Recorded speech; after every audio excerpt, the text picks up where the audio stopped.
¿Quién es más loco, el loco o el loco que sigue el loco? Gracias a todos por venir. En primer lugar, les doy paso con Francesc Sánchez, que ha venido delegado de la editorial Marx de Barcelona. Gracias, buenas noches. Mi nombre es Francesc Sánchez y en este caso represento la editorial Marx Editor. El editor José María March no puede estar con ustedes y me ha dicho tanto a los autores como al señor Guillermo Fatás que me disculpara, y he venido yo prácticamente expresamente esta mañana, y aprovecho para decirles de que todo y que es una mala educación, quizás no habrá terminado el acto y tendré que marchar para coger el AVE y volver a Tarragona, que es donde resido, aprovechando que es uno de los únicos trenes que en Cataluña funciona todavía. Sí, y que de momento, como no llega a Barcelona, no se hunde ningún agujero y el tren pues llega más o menos puntual, se queda ahí en Tarragona, que todavía el suelo está firme y bien. Bueno, para un editor o para yo que represento la editorial es un placer estar aquí en Zaragoza por muchos motivos que ahora sería largo explicar, por connotaciones familiares incluso, mías, propias, pero a la vez por tener al lado a tres personas muy significativas.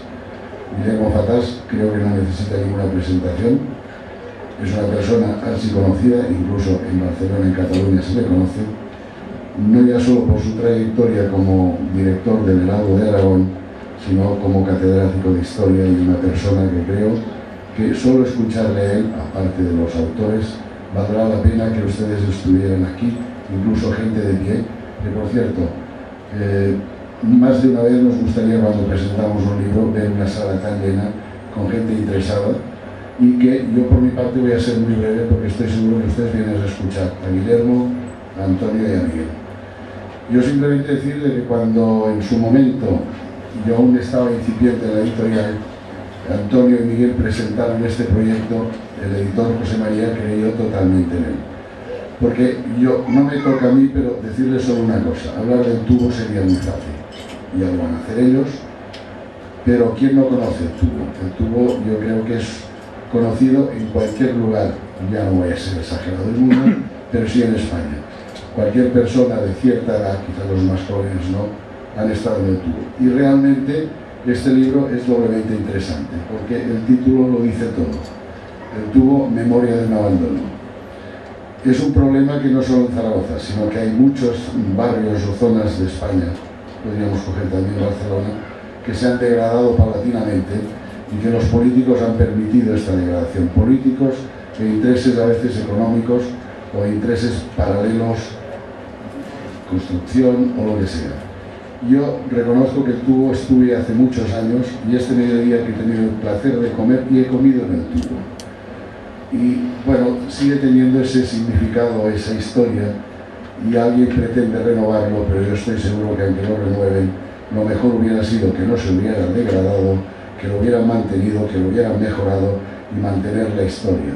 A veces la historia, y el señor Fatás nos lo puede explicar mucho mejor, una piedra dice más que 1000 palabras.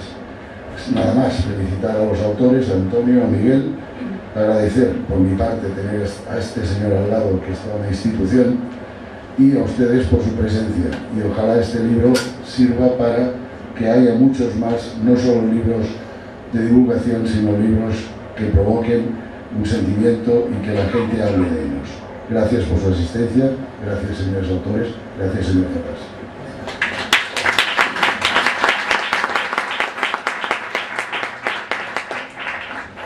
Tiene la palabra el señor Fatás, perdón. Bona tarda i moltes gràcies a l'amic Francesc por haber editado el libro este, que es un libro estupendo.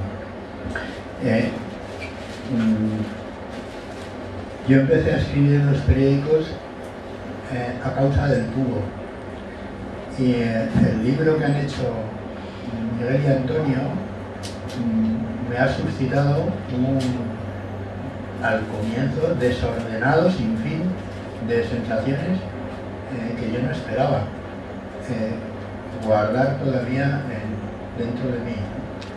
En el año 69-70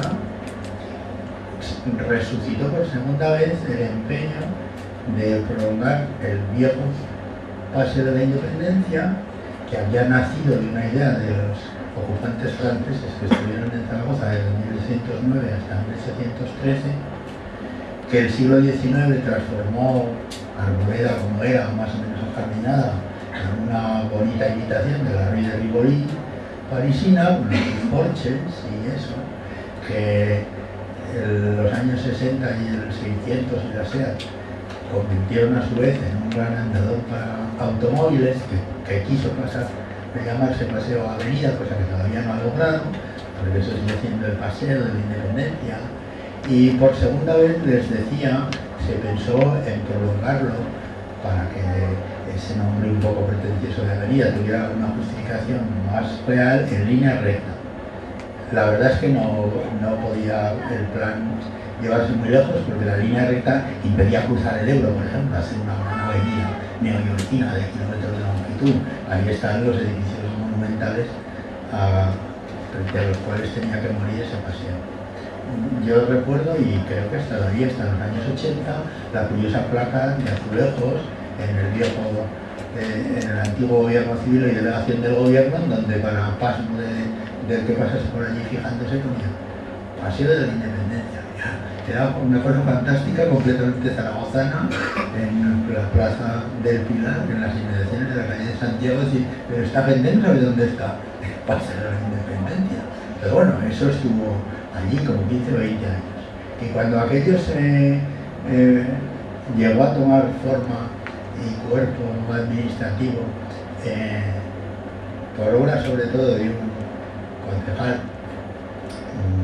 a mí me supo tan mal que el polígono 1, como lo llaman ahora, los 3 kilómetros de muralla romana que en su día tuvieron el aspecto que hoy tiene Ávila, con 100 y pico torreones, en fin, cada 14 metros uno, como se puede ver todavía en San Juan de los Panetes, fue a ser objeto de una operación quirúrgica de ese tamaño en la segunda mitad del siglo XX, cuando ya habíamos aprendido que las plantas de las ciudades antiguas y venerables como la nuestra pues merecían también un respeto, ¿no? Así que llamé a 3 o 4 amigos, porque yo no me atrevía a hacerlo solo, y tomando como bandera, que es fantástico esto, la historia no cambia, una frase de ese señor concejal que decía literalmente: donde no hay especulación no hay progreso, decidimos que teníamos que salir a protestar de aquella cosa que nos parecía una tropelía.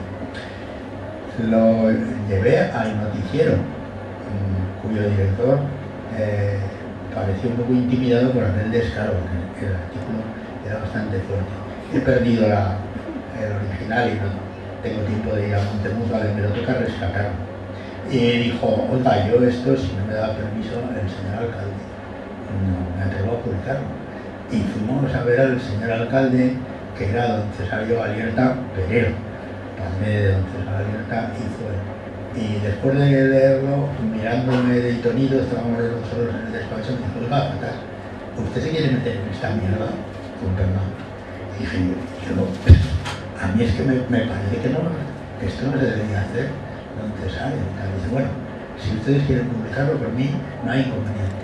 Así que salió una doble plana en el noticiero con un dibujo más o menos de la zona, y que finalmente no se llevó a cabo, y no tengo ni por un minuto la pretensión de pensar que fue por aquella acción. Pero bueno, protestamos de que quisieran arrasar la entrada a la ciudad romana por el sur, que es la boca del Tubo. Hoy, cuando me acercaba por aquí en la entrada del Tubo, lo que pone es, y perdonen mi pésimo acento, Hohenschlag, King, Sturge y Barclays en la casa de al lado. Bueno, pues ya hemos llegado a la entrada del viejo arcocinejo, de cuyo nombre la etimología se sigue discutiendo, pues a esta situación pintoresca en donde es evidente que el Tubo ha muerto por abandono, y eso es lo que este libro conmemora. Hay expertos sobre el Tubo, muchísimos, y ya en vías de extinción, puesto que los domadores de dragones empiezan a morir cuando los dragones desaparecen. Pero muy pocos de ellos han escrito. Los autores, Miguel y Antonio, se encargan de citar algunos, el libro de Miguel Ángel Brunet en particular, porque es un asunto muy periodístico. Pero hay un experto en el Tubo que sí que ha escrito un ensayo de 40 páginas de letra pequeña y al que quiero citar de intento, porque es el único zaragozano que yo conozco que lleva años empeñado en devolvernos la memoria amante, dice él en los títulos de sus libros, de las calles de Zaragoza, que es Julián Ruiz Marín, al que apenas veo porque yo ya no callejeo y no me cruzo con él, que yo creo que es típico de titulación. Escribió en el volumen primero o segundo de esa memoria amante de las calles de Zaragoza, que me parece que es del año 91, 40 páginas sobre el tubo que son fantásticas. Y ahí comienzan ya las primeras discrepancias acerca de la definición de tubo. Porque para él son 4 de agosto, Inegio y la calle de la Libertad. Para parte de Estebanes, Moano, y intenta delimitar una frontera. El ayuntamiento tiene rotulado como tubo 2 nombres de calles en estos azulejos que no sé si van a sobrevivir, y uno está nada más entrar en Mártires y el otro en la primera esquina de 4 de agosto. Pero si uno sigue andando por 4 de agosto hasta llegar a la otra esquina, en la otra esquina ya no pone el tubo 4 de agosto. Y en la frontera que marca el bar Texas, pronúnciese Texas, ya no hay letreros de tubo, lo cual discrepa un poco con la demarcación que dan nuestros autores. Pero es igual, porque el tubo no se sabe dónde empieza y dónde acaba, o no se sabía dónde empezó y dónde acababa. El dónde acaba se intuye por lo que tópicamente se llama los lugares de buen torno. O sea, cuando uno llegaba a Tupinamba, o no llegamos al establecimiento de la viuda e hija de Víctor Bailo, Isabel, que es de Coral, ahí uno ya no está en el tubo. Y el olor también delata que uno ha dejado ese mundo del aceite frito. Yo no he podido averiguar, no quién le puso el nombre, que seguramente será inaveriguable, sino cuándo.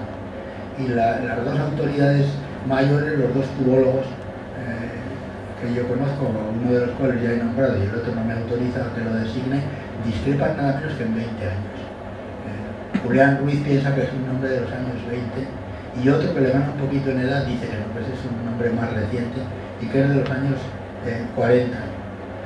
No está aquí ese tubo. En mi memoria infantil sí.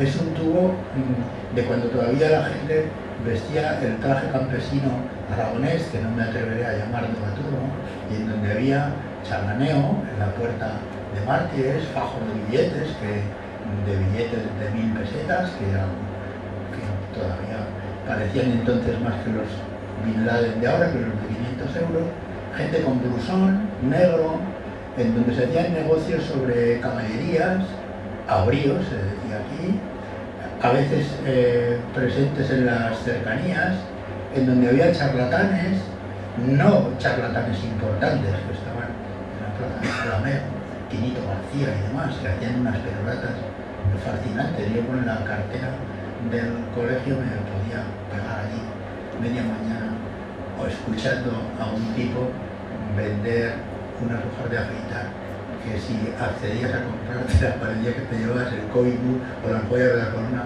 británica en el bolsillo por el temple de su acero, y además de paso te llevabas 3 o 4 peines de un material indescriptible y toallitas en miniatura, en fin, chisqueros. Pues había en la entrada del tubo, y he llegado a conocer trileros de diversa monta. En este libro a veces aparecen marginados o cuasi delincuentes que algunos inquilinos y empresarios del tubo creían enviados por el enemigo para dotar de mala fama el lugar y acelerar su ruina, lo cual no digo que no sea imposible. En el tubo hay residentes que aparecen en el libro de Miguel y Antonio, a los que les ofende que se diga que el tubo podía estar sucio o tener habitantes indeseables como las ratas. Pero bueno, yo he conocido en el tubo de los años 80 una que podíamos llamar la encrucijada de la droga, en donde había de forma habitual venta de drogas, y no estoy hablando precisamente de porros. La lotería, el estanco, que parecen cosas de toda la vida del tubo, son relativamente recientes. Cerca de la boca actual del tubo había un servicio de diligencias que salían camino del Bajo Aragón y en particular de Caspe, donde Francesc tiene vinculaciones familiares. Yo he pensado, si existiendo eso en el siglo XIX, la necesidad de tomar un tentempié, de hacer espera, de timar al cateto que andaba por allí, en fin, en busca de un asiento en el único medio de transporte colectivo que había entonces, que eran carromatos de diferente envergadura, lo que llamamos diligencia, estuvo allí el fermento de que, por ejemplo, en 1825 don Constantino Lar tuviera un permiso del rey nuestro señor, don Fernando VII, para abrir algo que luego pomposamente hemos llamado restaurante, pero yo creo que tenía que ser una casa de comidas, porque restaurante, en 1860 en Zaragoza había uno, que a juicio de la gente merecía ese nombre, y le ha añadido una E porque lo que era entonces era un restaurante, o sea, restaurante, y su señor dueño exhibía en el escaparate, y esa era la diferencia, con una casa de comidas corriente, todos los días innovaciones al parecer muy deseables. Pero las vías de la época y de después, de 40 años después, pues no reconocen que hubiese restaurantes. Así que yo pienso que lo que luego llegó a ser delicioso rincón de Casala no era el moderno establecimiento importado del extranjero, que puede considerarse algo más que una pastelería y algo menos que una fonda, y que pertenece al señor Fortis, que bueno, en la fonda de las Cuatro Naciones tuvo el buen pensamiento de abrir un restaurante en la calle de San Gil número 84. Ese es el único que había, y el cronista, que añadía que estaba en un lugar muy favorecido por la clientela más distinguida. Es lástima que otros mencionan el ejemplo del señor Fortis. O sea que bueno, Casala, que está vieja con el diploma que han estado exhibiendo hasta el cierre, atestigua y data, como digo, de 8 años antes de la muerte del deseadísimo rey don Fernando, pues no debía de ser un restaurante cuando empezó a funcionar. En la Viña P, dice Miguel en el libro, Antonio dice Miguel que fue camarero ocasional. Yo no sé si él sabrá, yo conozco otra Viña P de muchísima solera en la Plaza de Santana número 3 de Madrid, y no he conseguido averiguar ni siquiera en internet que Cuernos es ese nombre, que conozco en 2 sitios con establecimiento de bar, pero el de la calle Santana es bastante antiguo. Y esa homónima en Madrid lleva una fama tan buena como la que llevaba aquí, comprada por los Jus, que Julián Ruiz Mariz a Marina, a Jus padre lo llama el gordo, pero no lo pienso decir porque no quiero que me abronquen a la salida, y en las fotos del libro tampoco sale tan bueno. El hombre está bien, pero bueno, hoy me ha pesado a mí el médico de la empresa y me ha dicho: has engordado 4 kilos este año, y eso es una barbaridad. Así que comprendo lo que le puede pasar a alguien que se descuida, ¿no? La Viña P dice tener 100 años, no con ese nombre ni en manos de sus propietarios, ¿no? Pero bueno, es un establecimiento popular, o sea que en ese corto trayecto de las calles zaragozanas ha visto pasar mucha historia. Casa Colás, esto claro tiene la culpa el libro, que ha disparado en mí asociaciones estrambóticas y recuerdos que creía no haber tenido. Casa Colás era de la abuela de Plácido Domingo. Esto si se enteran en el Heraldo será noticia. Pero yo creo que la viuda de Domingo, cuyo nombre de pila lamento no recordar, el padre de Plácido Domingo, que se casó con una pepita, pues ya tenían un establecimiento en donde luego estuvo casado.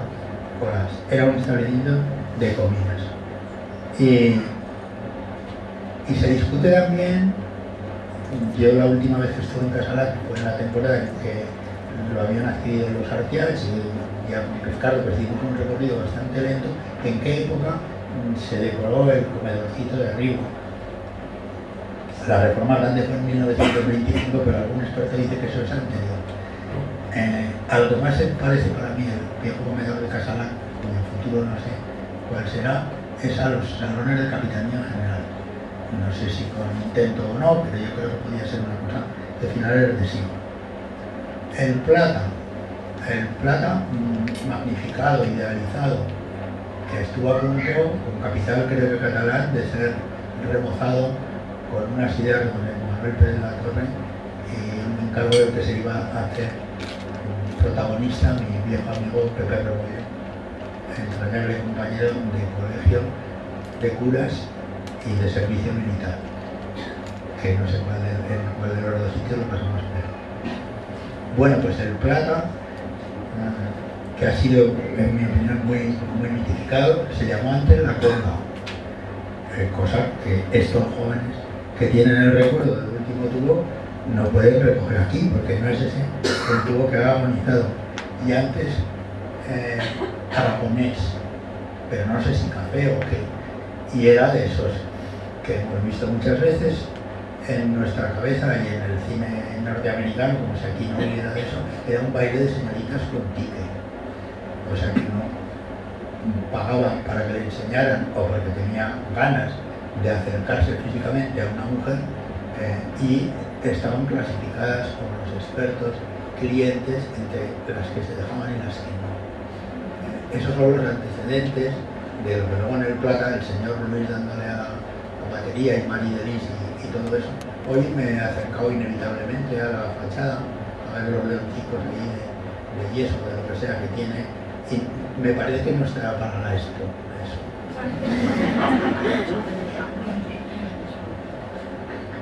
En el Olimpia, donde me he cortado el pelo alguna vez, espero que no estén aquí los Foronda, porque yo no sé si me conocen ellos personalmente, pero yo iba allí porque Foronda Junior dibujaba cómics. Entonces yo iba con mi bigote de profe y eso, y sacaba la conversación o del Capitán América o del cómic underground de Kronk, que me divertía mucho. Y entonces el padre decía, pues mi hijo dibuja muy bien, y yo, pero ¿le dibuja el qué? Bodegones o tal. No, cómic. Ah, te veo, pero publican y tal, y hablábamos de fanzines. Y bueno, el Olimpia que han conocido Miguel y Antonio es como la tercera parte de lo que era Olimpia. Aquello era un salón de peluquería tremendamente grande, pero luego, claro, el partido estoy sufriendo por el tema de francés. Yo, como si fuera la ministra de Fomento, sufro mucho con el Luis Pastor, que murió hace 3 años. Yo iba a casa de Luis Pastor sin ser un asilo del tubo, que no lo soy, cogiendo algo para el tapeo y los bares y me confundo y lo hago todo mal y luego me mareo. Pero igual que iba a la Olimpia, porque me tenía que cortar el pelo, digo, pues me voy a este sitio a descubrir mi personaje. Iba a Olimpia, me parece que es el número 17, hoy se llama Olimpia, pero es un bar, todo escoscado y en fin, y repulido, a ver físicamente a Luis Pastor, al padre de Ángel José y alguna hija que tiene. Sé que tiene una hija, porque la que todo el mundo llama, no sé por qué, yo creo que con ofensa, estanquera del tubo, que son tabaqueras, porque no tienen estanco ni han querido nunca. Una de ellas que sale aquí, con el cigarro en la boca, que se llama Serafina, es la madrina de una hija de Luis Pastor, que en paz descanse. Y yo iba allí primero a ver físicamente a Luis Pastor, que me parecía digno de haber sido retratado por algún clásico, sin las gafas con ellas. Luego a verle las manos, que eran unas manos también escultóricas, y a repasar sin decirle nada, porque a mí no me atrevía, con una estufa que daba mucho miedo, con un perrillo, en fin, y una escalera extraordinariamente peligrosa por la que se subía al altillo vivienda, y yo veía que tenía allí nuestro padre Jesús. Decía, pues este hombre se aleja, porque este paso, mi suegro seguía con el video misionero y por eso lo sabía. Tenía Elvis Presley, fotos con gente a la que yo conocía, que era completamente abigarrado. El escudo de la cofradía de Nuestra Señora de la Piedad y los Santos Sepulcros, que se distingue muy fácilmente porque son las cruces de Jerusalén, y es una cofradía zaragozana, ¿no? Y bueno, pero el colmo fue el día que descubrí al mayor de sus dos hijos, a Ángel, que me dijo: usted es catedrático de historia, sí. Entonces usted se habrá celta. Y dije: no, se celta. Pues debiera usted saber, y me dio una lección bastante bien hecha sobre el bronce de Botonera. Y entonces le dije: de ese bronce sí que sé, pero es que hay 4, y el que me está diciendo es que hay otro que está en latín. Y entonces me dijo: entonces usted es fracaso. O sea, la siguiente vez que hablamos de lo que yo ya entraba como quien entra, en fin, a la cueva de Apolo en Delfos a ver hablar la similar, empezó a hacerme comparaciones entre palabras célticas y palabras eslavas, porque me digo que estaba aprendiendo ruso y checo, y además lo demostraba. O sea, de repente soltaba Ángel una parrafada en una de esas lenguas, y yo decía: pues será, porque para mí era inasequible. Y eso cabía todo en 10 o 12 metros cuadrados. Con José he hablado menos, pues porque no me daba pie. Ese lugar es hoy un bar, como les decía, y está al lado del microlugar más frágil y más enternecedor y más miserable, creo yo, que queda en el tubo. Es el número 19, o sea, está entre el Limpia, Bar El Limpia, modernizado, pero con todos los recuerdos del padre, porque son 2 hijos con una gran piedad filial, y Ortopedia, la francesa, que está atendida por esa señora que tiene cara de eso de licenciada en farmacia, algo así, con sus maficas y su pelo blanco, que está siempre ahí tan seria en ese negocio que nos fascinó desde que éramos pretúberes a los de los años 50. Bueno, pues en medio está Papelería Manolo, que a mí me da mucho miedo porque un día se va a pasar algo allí.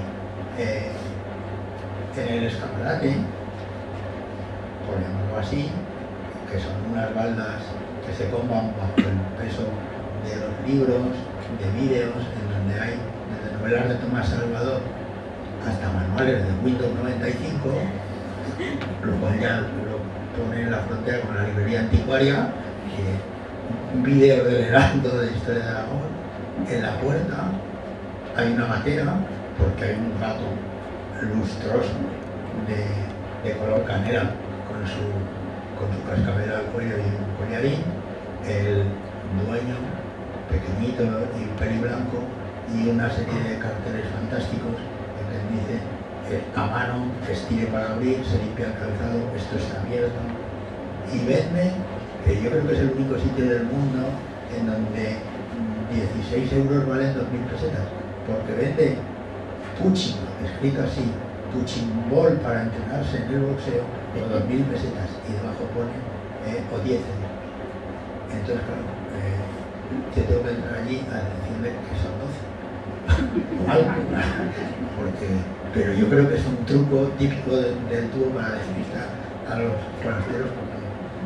Y no he visto en este paseo por el tubo, al que me ha obligado la visión y lectura del libro de la memoria del abandono, pues a los estudiantes foranos que eran parte, que se nos ha olvidado, y en el último tubo ya no han estado. Había muchísimos vascos, navarros, riojanos y sorianos. Hablo de estudiantes, porque esas eran provincias, la navarra, la logroñesa entonces y la soriana, que pertenecían al distrito universitario de Zaragoza. Los sorianos no iban a Valladolid y siguen viniendo aquí. Está seguramente la segunda ciudad de Soria es Zaragoza, y éramos la facultad de muchas cosas para el País Vasco, que no tenía más universidad que las de los jesuitas en Deusto. Y entonces todos los veterinarios vascos venían a Zaragoza porque se encontraban aquí a gusto. Y las peñas de estudiantes vasco-navarro-riojanos, que en fin era tener el cogollo del euro medio alto, llegaron a teñir determinados lugares del tubo, adaptarlos a su manera de ver el tapeo. Algún día alguien, ahora que está de moda decir tantas tonterías sobre la cosa de comer y los pinchos y las tapas que se llaman snacks y todo esto, que parece que son descubrimientos del último momento, y haremos dentro de poco la esferificación del escabeche y todo esto, pues yo pienso que alguien debería seguir la pista de cuántas cosas trajeron aquí los paisanos de Rioja, Navarra y País Vasco a este que se nos ha muerto, porque yo creo que sí que está muerto. Yo no sé dónde van los habituales de a diario, porque las clientelas que había en bares que tenían piso encima, con reservados para sus timbas, a veces eran por timba grandes de póker, pero a veces se montaban timbas jugando a la escoba. Bueno, que es una timba más castiza y más cercana. Y hay gente que se ha desarraigado y que ahora anda por ahí perdida en estas cafeterías modernas donde no se pueden sentar. Eso sí, pues tomar un Blue Mountain y pagar todos los euros del Punching Ball por una media taza de café fantástico de millonario del Caribe, pero bueno, lo de sentarte allí pues es de mal tono.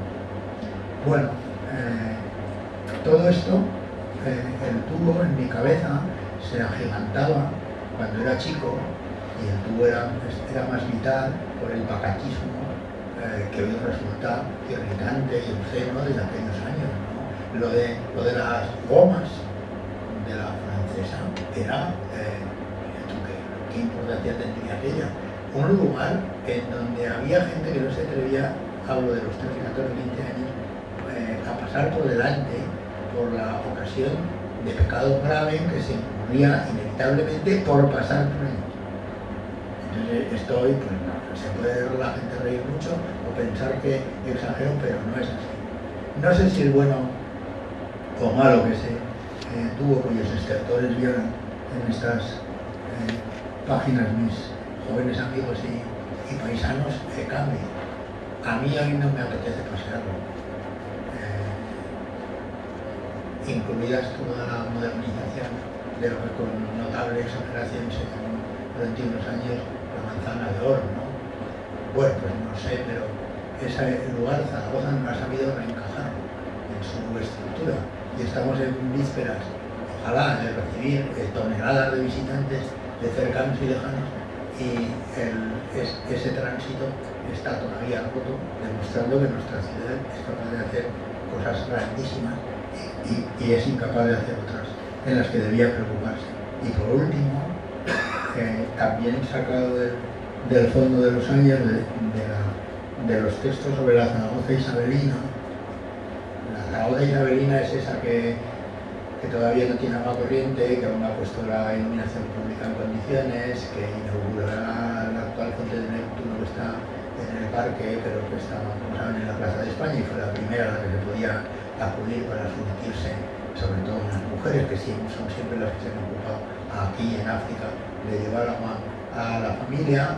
La Zaragoza que está viendo llegar el tren, vuelvo a recordar a Francés que lo tiene que tomar, y es una Zaragoza cuasi revolucionaria y muy liberal, con bastante miseria, y que todavía no ha conseguido levantar la cabeza después de los sitios, aunque empieza a remontarla. Y les quería leer que si el Tubo, y con esto cierro, es un sitio de bares y de tabernas, o nació siendo eso, pues lo de los bares también es un nombre muy moderno, viene del inglés, significa barra, como llamamos a la barra del bar, pero lo importamos de los Estados Unidos, en fecha que no me atrevo tampoco a precisar. La barra por antonomasia es la barra delantera de ese sitio en donde el cliente se detiene cuando entra en un establecimiento que tiene y a veces fabrica bebidas, pero entra ahí a comprarlas para consumirlas. Eso es la sinécdoque por la que la parte de ese establecimiento denomina al todo es bar. Y hay una back bar, una barra trasera, que es aquella en la que el dueño tiene y a veces la adorna las botellas y las barricas. Y todo eso a su vez viene de que era más fácil llamarla back bar que country, que es una palabra que viene del bajo latín canterius, toma, profesor de historia antigua, que significa jamelo.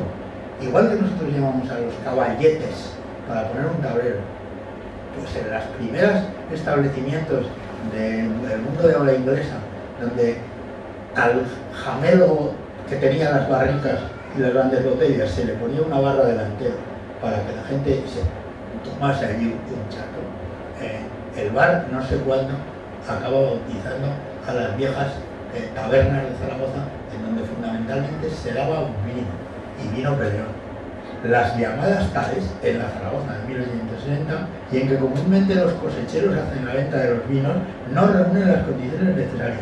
Y esto hace que la mayor parte, o más bien toda la clase jornalera, porque el mundo tabernario es de los obreros que trabajan a jornal y que un día tienen trabajo y otro no, que de tiempo inmemorial tiene la costumbre de beber el vino en las tabernas mismas, no cabiendo dentro del local destinado a la venta, en el cual se carece hasta de asiento, se esparza o extienda por las calles y por los zaguanes más cercanos, causando todo linaje de molestia a los transeúntes. Esto parece la zona del rollo.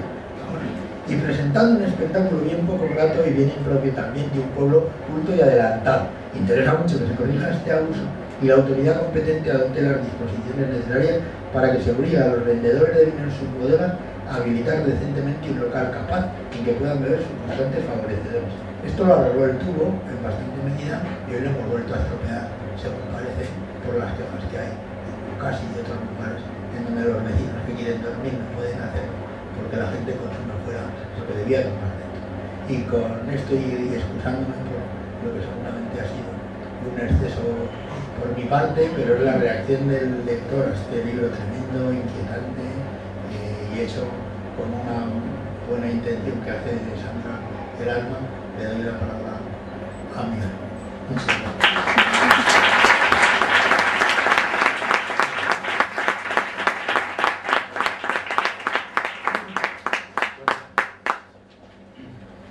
Francés, se va.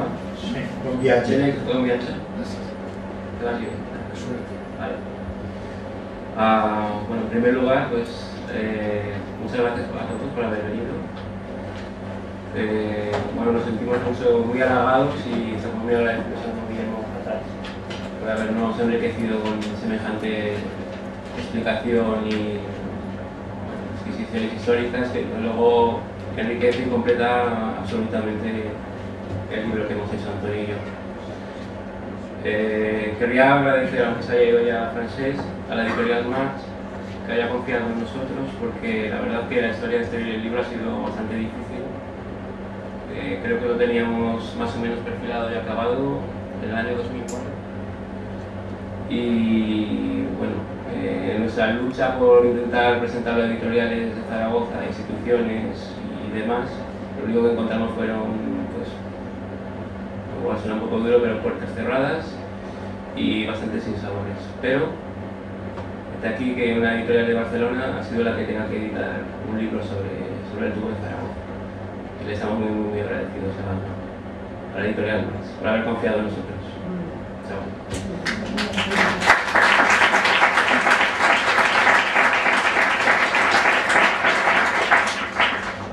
Bueno, en principio yo me voy a hablar un poquito sobre lo que es las imágenes, las fotografías, que es lo que mejor me puedo explayar y lo que digamos que he trabajado a fondo en este libro.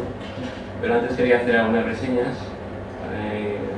empezando por lo del título del libro. Perdón, se me ha olvidado una cosa. Quería agradecer que veo a gente conocida aquí, a Quique Artías,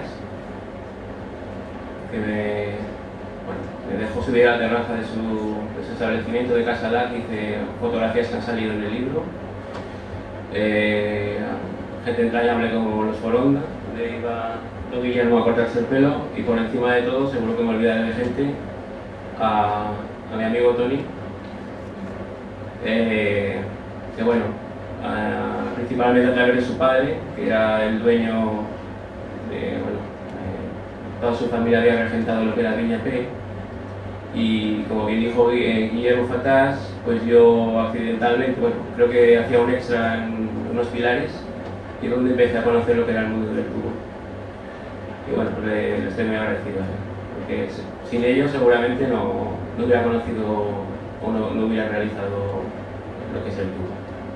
Y después también gracias a Antonio, porque como he dicho en la entrevista anteriormente, creo que estábamos andando en el mismo bosque los dos, pero no sabíamos que estábamos, no teníamos conocimiento que el otro estaba haciendo lo mismo más o menos, el trabajo sobre el tubo. Y bueno, pues eso, el título del tubo, punto, memoria de un abandono, y el título la verdad es que no es gratuito. Es un libro que yo entiendo que es triste, que resuma melancolía y que es duro y difícil. Pero bueno, el trabajo que hemos hecho Antonio y yo más o menos está en el arco de años 2000-2004, aunque Antonio ya estaba trabajando anteriormente, si no me equivoco, de este año 2000. Y esto era, digamos, un periodo final de una época muy dura de transición que estaba pasando el tubo de Zaragoza. Y en fin, lo que yo me encontré era gente bastante abandonada, como bien dice el título, y estaban siendo pues, bastante a merced de las...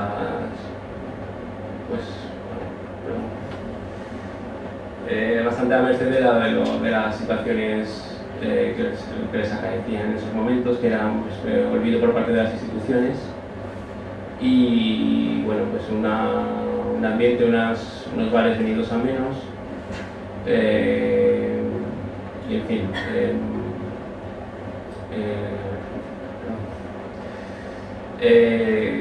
bueno, y lo que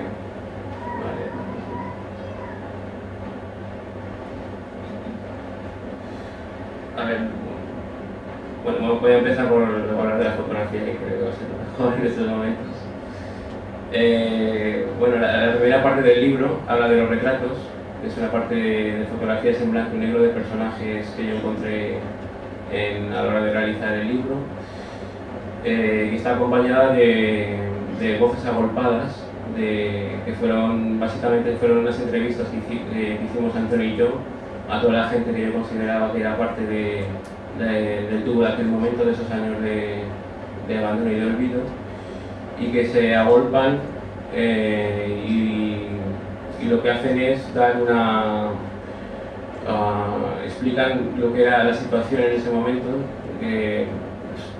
hablan un poquito de la amargura, de la situación tan difícil que vivían en esos momentos, y por otro lado también lo que hacen es hablar un poquito de la historia del tubo de Zaragoza, y porque al desarrollar ese tipo de anécdotas pues acaban contando pues lo que era la historia de Zaragoza.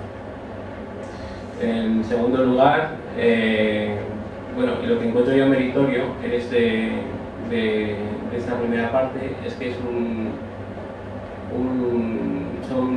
la misma gente del tubo la que acaba por formar esta primera parte de retratos, porque bueno, hemos oído alguna vez que siendo tan jóvenes como digamos que éramos muy atrevidos para hablar del tubo. Realmente esa primera parte que habla de la historia del tubo, de esa historia difícil de esos 15 años, pues son contadas en primera persona por la gente del tubo.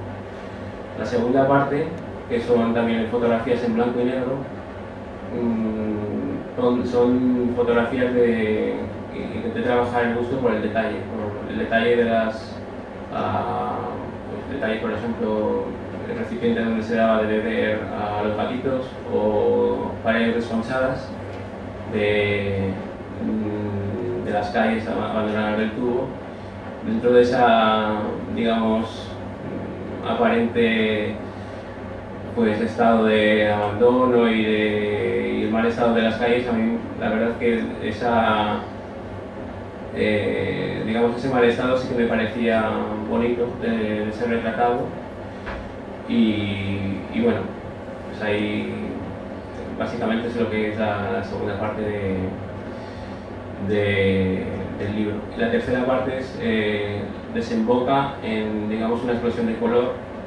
Es un tratamiento digital, aparentemente. Las imágenes son parece que sea una única imagen, sin embargo la mayoría de ellas son pedacitos son como collages digitales y bueno, en eso yo lo que intenté expresar mediante estos collages era la imagen que tenía el tubo al verse a sí mismo en ese momento ya de desesperación final y nada, pues salió esto. Van acompañados de unas poesías de Antonio y bueno, ese es el colofón del libro.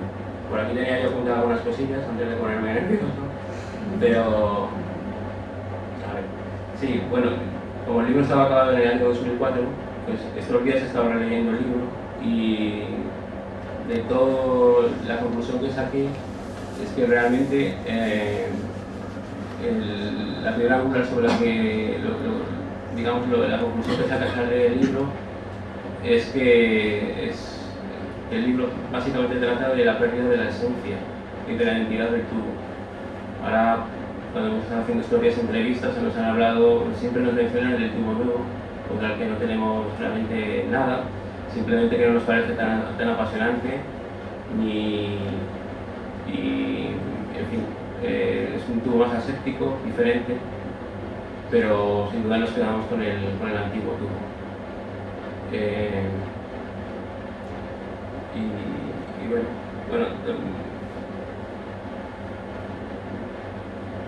después hay otro, bueno, hablando de lo que a mí me resultó más gratificante ahora mismo, fue a la hora de entregar los ejemplares a la gente del tubo, por los que yo la verdad es que entablé, pues no sé si amistad, pero la verdad que les cogí mucho cariño mientras realizaba el trabajo. Gente que más allá de las imágenes y de las palabras que tomé, me demostraron que tenían más allá de la tenencia de un negocio, era gente entrañable y que realmente quería el sitio. La verdad que es una lección que realmente aprendí del cariño que tenía en el lugar, más allá de lo que era el negocio. Y nada, pues el ver, yo cuando entregué los ejemplares a esta gente, pues vi sonrisas cómplices, alguna lagrimilla que otra, y la verdad que ha sido la mayor recompensa que he tenido de la publicación de este libro. Y me siento muy orgulloso de que a alguien les haya gustado el libro. Y bueno, por aquí tenía apuntadas más cosas, pero bueno, yo creo que aquí me va a quedar. Le voy a dar paso a Antonio y que os comente algo. Gracias.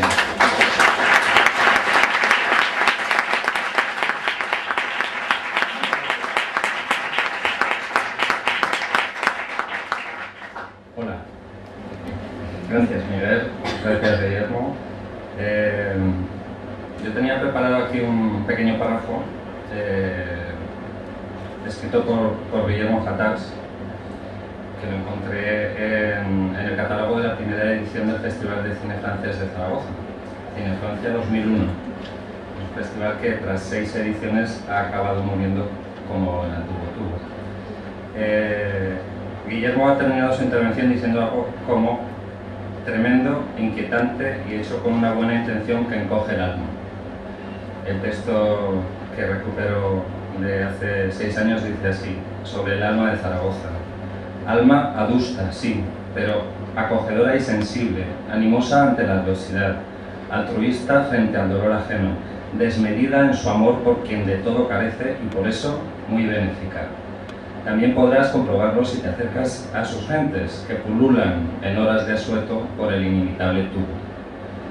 Me gustaba recuperar este texto porque habla del tubo, claro, pero en realidad esta metáfora, el alma como metáfora, es algo muy interesante porque hemos hecho un libro que trata de eso en realidad, de una pequeña parte del alma de Zaragoza representada por unas cuantas personas que fueron expulsadas a patadas de un lugar que estaban habitando y haciéndolo especial.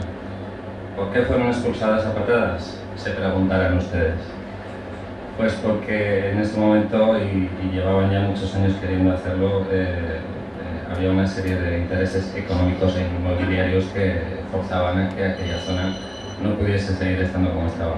había dos opciones, como en tantos y tantos otros casos de cascos históricos del mundo, que era la de rehabilitar o la de dejar que todo aquello se fuera muriendo, cobrando cada vez más valor, los solares, y por fin pues cambiar lo que había por una cosa nueva. Se trata de un asunto económico que yo en la introducción del libro intento dejar bastante claro, de una manera ligera, como dice mi hermana María Tausiet, que tenemos aquí en primera línea, pero no por menos ligera, dejándolo bastante claro, que era lo que yo quería. Entre otras cosas, reproduzco un pequeño poemilla que se escribió en aquella primera época de intento de demolición. Que decía: dos concejales y medio, muy amantes del ladrillo, pretenden cargarse el tubo por oler a bocadillo. Es un resumen que puede parecer una tontería a lo mejor, pero a mí me parece que está bastante bien. En el libro hay tres partes bien claras que nos han nombrado Miguel, que son los retratos acompañados de lo más denso del libro, que es la propia gente del tubo hablando, que lo hemos titulado Habla el tubo. También esos otros lugares, las paredes, el texto de Miguel poético que lo acompaña, y al final pues las fotografías retocadas con mis poemas que me he atrevido a escribir ahí, porque a veces de repente me dan ataques de cara dura y pues como son otros poemas ahí. Pero también hay una introducción que es, yo creo, necesaria antes de esas tres partes y de la que me encargué yo. Y no creo que me haya dejado demasiado fuera de esa introducción, así que os invito a comprar y leer el libro y entonces podréis discutirme todo lo que os estoy intentando transmitir. Yo no quiero añadir nada más, el libro lo dice todo, las fotografías son magníficas y me alegro mucho de que por fin la editorial catalana que representaba este señor se decidiese a publicarlo, después de habernos tenido durante 3 años haciéndonos creer que se publicaba la semana siguiente. Estamos muy contentos de tener aquí a este público maravilloso, a este presentador inmejorable, y no se puede añadir nada más porque es toda alegría y felicidad, cosa que no sucede con el tubo, porque a mí me parece que lo que deberían hacer es llamarlo de otra manera y estaríamos todos muy contentos de tomar tapas allí y por qué no, de vivirlo de la mejor manera posible, pero desde luego el tubo ya no es el tubo, como bien dicen muchos de los personajes que reproducimos en el libro. Nada más.